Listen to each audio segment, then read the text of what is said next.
Good morning, कैसे हैं आप सब। फ्रेंड्स, एपिसोड 4 का स्टार्ट कुछ यूँ होता है कि हलीमा सुल्तान, उसका वालिद और शहीर रात के अंधेरे में निकलने की तैयारी कर रहे हैं कि अचानक कुर्तोगलो गद्दार मौके का फायदा उठाकर कारा तोयगर के आदमियों को उनके खेमे में बड़ी खामोशी से दाखिल कर देता है। ये आदमी शहजादा नोमान और इसके बच्चों को ले जाने ही वाले होते हैं कि आरफीन इनको बचा लेता है। सुबह होते ही पूरे कबीले में हमले की बातें होने लगती हैं और सुलेमान शाह गजबनाक होकर रात के पहरेदारों को खूब जलील करता है, जिस पर पहरेदार कहते हैं कि कबीले के अंदर से जासूसी हुई है। इस पर कुर्तोगलो सुलेमान शाह से कहता है कि कबीले में गद्दार होना नामुमकिन है, ये लोग सजा से बचने के लिए ऐसा कह रहे हैं। सुलेमान शाह ड्यूटी की कोताही की बिना पर इनको सख्त सजा का हुक्म देता है। गुलदारों को भी कबीले में जासूसी का खदशा होता है और वो तो कुर्तोगलो से डायरेक्ट ये बात कह भी देता है कि तुम्हें इस हमले का इल्म था, जिस पर कुर्तोगलो इसे अपने चचा को ऐसा समझने पर शर्मिंदा कर देता है। दूसरी तरफ अर्तगल और इसके सिपाहियों पर भी रात में कारा तोयगर के आदमी हमला करते हैं, जिसको ये लोग आसानी से पसपा कर देते हैं,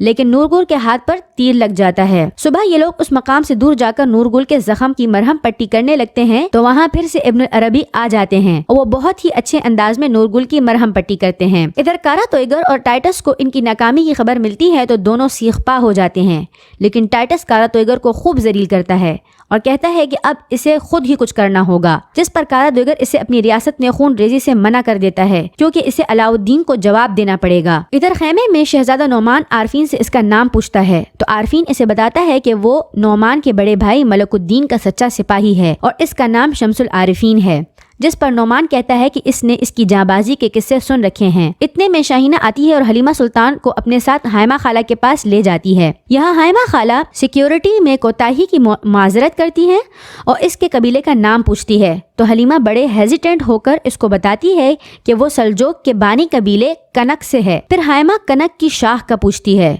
तो हलीमा चुप हो जाती है। इतने में शहनाज आकर हायमा को रंग दी गई चादरें दिखाती है। हायमा खातून को रंग बिल्कुल पसंद नहीं आते तो शहनाज कहती है कि कहर की वजह से सब फूल मान पड़ गए हैं। हलीमा सुल्तान वापस आकर अपने वालिद से रंग देने की टेक्निक पूछती है तो इसका बाप इसे एक जबरदस्त टोटका बताता है। दूसरी तरफ उस्ताद आजम अपने सिपहसालारों को खुशखबरी देता है कि मुसलमानों के दरमियान इसकी साजिशें रंग ला रही हैं।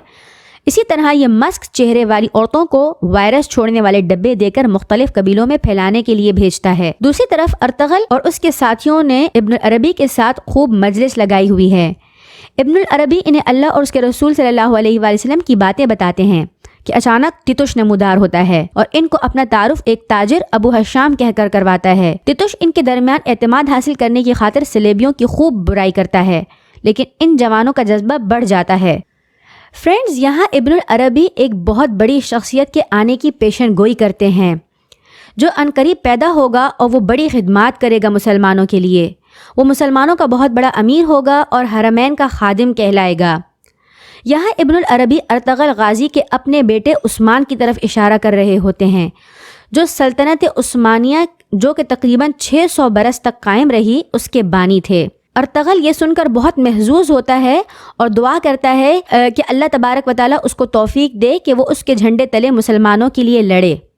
फिर तुतिश सब के नाम पूछता है और इसे अर्तगल की शनाख्त भी हो जाती है। फ्रेंड्स, एपिसोड 4 का इख्तिताम यहाँ होता है। मेरी इस वीडियो को ज़रूर लाइक करें और प्लीज़ मेरे चैनल को ज़रूर सब्सक्राइब कीजिएगा। अपना बहुत ख्याल रखें। अल्लाह हाफिज़।